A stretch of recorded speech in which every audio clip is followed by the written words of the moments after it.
Today we're checking out an Epiphone SG. This is the G-400 Pro, and it sounds like $1,000,000. Let's get into it.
Welcome back to the channel, folks. My name's Shane. Today we're checking out the Epiphone SG Pro. Let's take a look. Here's the guitar up close. Now, some of the cool things to mention about this is it's a mahogany body and a mahogany neck, and it looks absolutely beautiful, especially under this light. You're going to see some reflections in this video. It's a little bit unavoidable, but it looks absolutely beautiful. And this is a 60s style SG as well, so we get a 60s slim taper deep profile neck as well, which actually feels really great in the hand as well. If you're into really fat necks, you might not love this so much, but if you're into sort of 60s and slimmer necks, you'll definitely get a kick out of this. Now, one of the huge advantages of this over a lot of other guitars out there, much like this, is the fact that we get two humbuckers that we can also split coil or coil tap using the volume controls on each of these pots. As you can see, we can pull these up and down and split the coils that way. Now, you might have seen some of my other videos, I'm not too sure. Sometimes these split coils don't always sound that great, but with a little bit of dirt, these pickups totally rock. I've got to tell you too, out of the most recent Epiphones I've played, I really think these pickups, they nailed it, man. I think it sounds really cool. You heard it in the intro track. This guitar features a Power Ferro fingerboard, and notice we also get the trapezoid inlays as well. I think they look really, really nice up close. Another huge advantage over some other models is the fact this has binding as well, which just adds a touch of class to it. I think it looks really, really cool. In terms of the tuners, we get some Clousson style ones as well. They're actually branded Epiphone, but they look pretty much identical, and they are string through as well. So string through the hole kind of method, not string down the post. So that will appeal to probably most people as well. One of the great things about an SG, and this one included, is the fact that it's nice and light.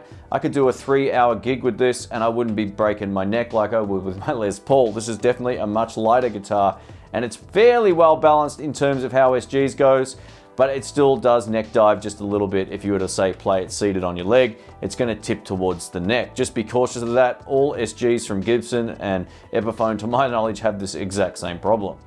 Also included, we get a 3-way toggle switch, 2 volume controls, and 2 tone controls. A massive thanks to Sky Music here in Melbourne, Australia for letting me borrow this. I really appreciate it. If you want to find out more about them, links will be in the description below. And if you live overseas in the United States, I'll leave some Sweetwater links down there as well. At the end of the video, I'll give you all of my pros and cons about this guitar and let you know what I think about it. So let's get into it. All right, let's kick it off. I'm plugged into the Kemper using a profile I made of the Fender Bassbreaker 30R amplifier. It's a rockin' amp. I had it mic'd up with a Rode M3. We're gonna start with some distortion tones and then go over to some clean tones as well. This is bridge pickup. Let's try some riff-based stuff to begin with.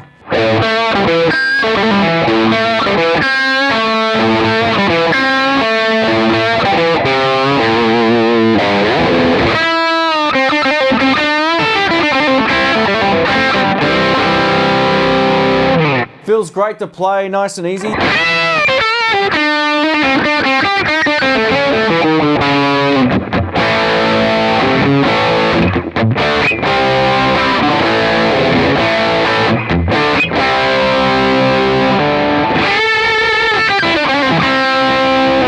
Now you can also push-pull the volume control to split the coil. Let's give this a shot.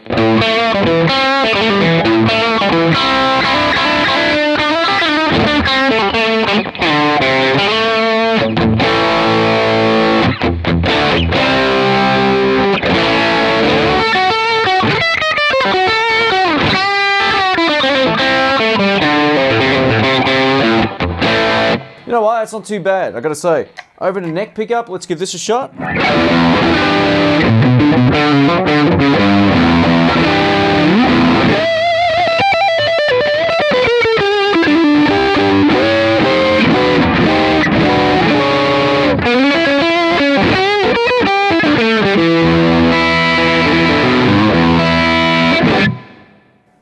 Split coil neck pickup.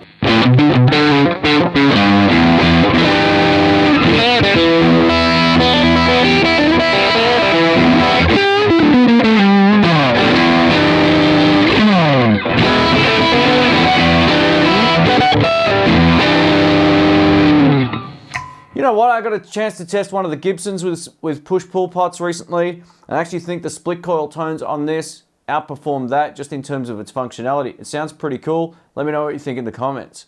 Alright, over to some clean tones now on the clean channel of the Fender Bassbreaker 30R amplifier. I'm going to start on the neck pickup in humbucker mode. Here we go.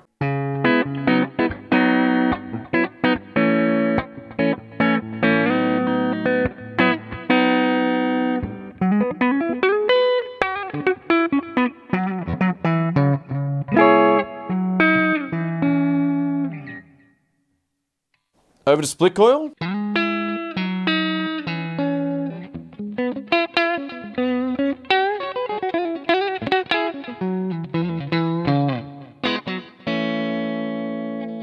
So you do get a volume drop. That's normal when anytime you're tapping the coils like that, you will actually notice a volume drop between split and normal humbucker mode. That's just the way that it is. Over to bridge pickup. Here we go.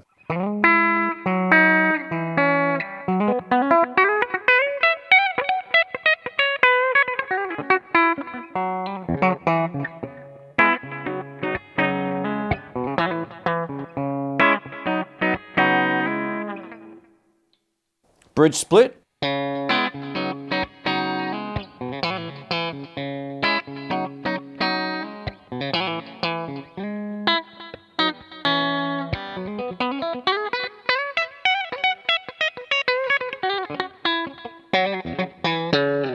Not sure why I'm playing like that today with my fingers, but I'm enjoying it.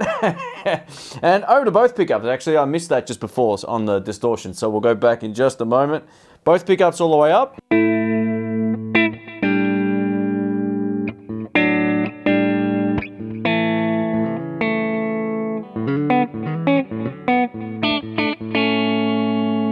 And both split. Let's just try this.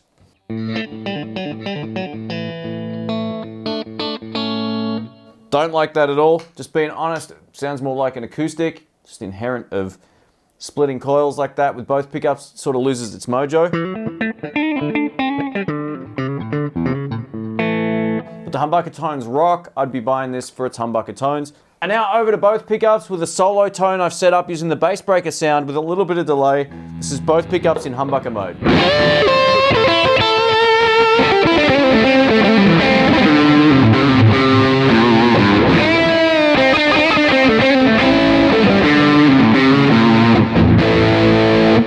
That is huge. Over to bridge.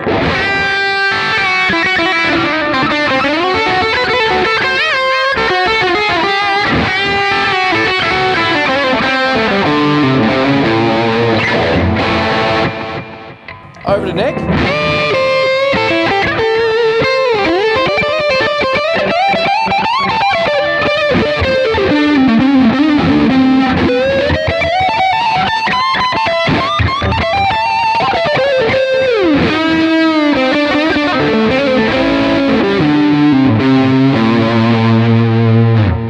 Alright, and lastly, I tested this off camera just before. Both pickups in split coil mode with distortion actually sounds pretty cool.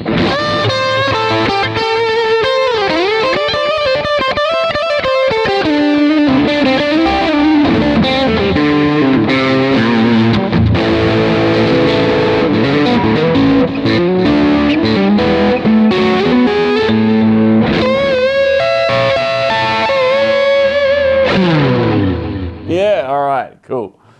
Thanks again for watching, folks. A massive thanks again to Sky Music for letting me borrow this. If you live in Australia, check them out. Links will be below. If you live overseas, there'll be some Sweetwater links down there also. They help support the channel. Thank you so much. So, What do I think about this guitar overall? It's highly reflective. No, that's about the only downside of it. I think overall it's pretty wild. The humbuckers sound great. They're nice and bright, nice and chirpy. It's what I like in a humbucker. In terms of its playability, how does it play and all that kind of stuff, it plays fine as well. I only have actually one criticism about this, and it's nothing to do with the pickups in split coil mode or whatever. I'm tipping the majority of people will probably just use this in humbucker mode. There might be some cool tones in there with some distortion on split coil mode, but overall I'm tipping most people will probably play this as a humbucker guitar. So I don't really have any complaints considering the price of these things as well. The neck feels good. My only small complaint is with any SG, and it's not just this one, it's all of them that I've played. If you sort of push really hard, say hard if you've got, you're digging in and you're bending the neck slightly and you've got a grab or you've got a hold sort of on the body, the neck can be really easily bent.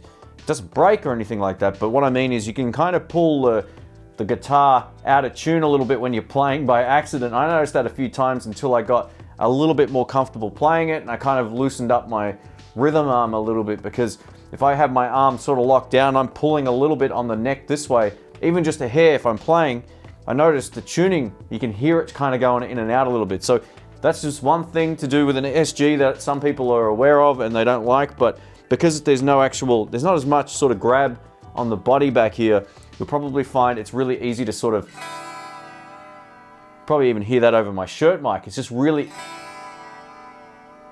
easy to sort of waver the tuning just by putting a little bit of tension on the neck, either forwards or backwards. So just be cautious of that. But overall, man, in terms of tone, this rocks. I actually got to test an Epiphone Les Paul Pro as well, which was a black deluxe one, I think. I'll leave a link up here if you haven't seen that video. And that was great. I almost think I like the tone of this in humbucker mode just that little bit more. I've used the same profile and all that kind of stuff as well. So you can go check that out and see which one suits you best. But, I've never been the biggest fan of SGs over the years.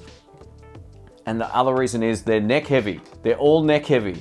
When you've got them on and you've got the strap sort of sorted out and all that kind of stuff, they can be a little bit more stable, but if you want to sit down and play, they will kind of roll towards the headstock, so just be cautious of that as well. I have no idea why Gibson or Epiphone they should make the body a little bit thicker, possibly, or a little bit heavier, and maybe make whatever they use on the timber here on the neck, just that little bit lighter to keep them balanced. But overall, if you're looking for an SG and you don't want to buy a Gibson or whatever other brand, Epiphones are definitely a really good option to give you that sort of rock and roll sound. They're great for blues, great for rock and roll, great for heavier stuff that I can't play, and also great probably for the jazzier stuff if you want to play clean and dial in some of those tones as well. You might be the only guy out there though playing jazz on an SG. I don't know, maybe there's some dudes out there that does it, but I don't know.